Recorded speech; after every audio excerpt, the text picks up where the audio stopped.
So talk to us about this retention opportunity. Yeah, so basically it was helping the John Maxwell team members who had started because they had a dream, but something had happened in life. That's by far, it's really easy to look at people who have, are in accounts receivable. Well, we often refer to them as collections and we think of them, they're the irresponsible ones or whatever. But that's not true, Regina. These were the people who arguably had stretched further than they could manage at the time, sometimes, but more often it was just that life had happened, just like it was happening to us.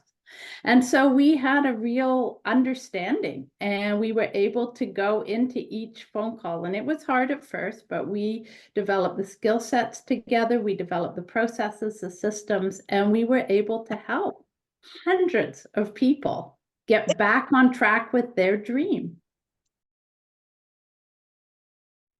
This whole thing just blows my mind. You have no idea because I have never spoken to anyone about collections in this manner before. And I think everybody watching, they're a little blown away by this also. And Christine, what did you find out about the people that you were contacting? If you had a couple of takeaways after all the calls for the Maxwell team, and I know you've moved forward and you have some of your own business experience outside of that, what did you, at the heart of the people and the relationships, what is your takeaway about human nature in general, if you will? That people have dreams, even if they're lying in the dust, even if they're shoved in the cupboard, even if nobody's ever heard of them. Everyone has a dream. And the type of people you meet in personal development and professional growth environments, all the more so, they've actually taken steps. They may have been really scared, like I was at the beginning. They may have been very tiny steps, but if they took one step, it's just like Paul says, they have moved towards you because there's something there. That is so good. And you're right about this. This is the one area where probably most of us can relate, whether it was a season, whether there was a death, a divorce, a house fire, that there was an incident or just a time period in our lives where things went wrong. Yeah. And most of us have been there in some capacity where something didn't get paid or didn't get paid on time. And you're right, it takes a hit on your self esteem.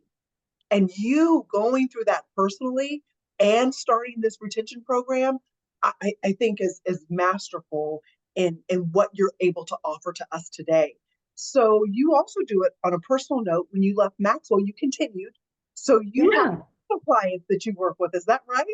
That's right. I'm building up my client base now, that's another just very big thrill for me that I can take now what I gained and what I learned and be able to build business for myself, but also for others, and to really help other companies as well with the exact same problem. What do you do when you don't want to take legal action or send people to a third-party collections because you know the hit that will take on the relationships and your reputation? Well, now there's an alternative. So I'm absolutely thrilled to be growing this and to be looking for others to grow this with.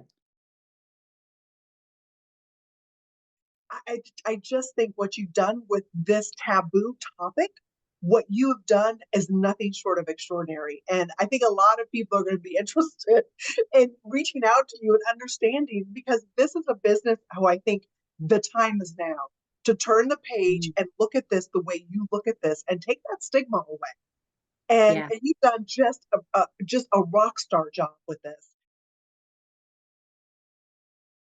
And I'm just going to say it, you are one of my new personal heroes. Oh, thank you. I mean, I don't, I think you've been in it for a while, but to hear your story and hear how you've taken collections, debt collection, and turned it into the story of hope and grace and relationship building, I don't know if many people could have done that, Christine. So I'm like, this, you are a personal hero of mine. And I cannot wait for more of the community to understand and to know what your goals are and what you've been through. So tell us, Christine, finally, what does an empowered life mean to you? An empowered life is one of just the words you used: hope, grace, great relationships and opportunity. And that's what I've been given, and that's what I want to share with the world. And I want to help others, just like you said, women, men, young people, know that whatever stage they're starting at or starting over at, whether they're in their 40s, 50s, like I was, 60s, 70s, even beyond, that when they need to or want to do a restart and really build something spectacular, absolutely it's possible. Because as you said, I'm leading by example, and I think that's an important part of my story. That's easy to go, oh, if only I'd started in my 20s. Well, I can help others start in their 20s. And in the meantime, I can demonstrate to the world that any stage you're at, you've got it in you and you can make it happen.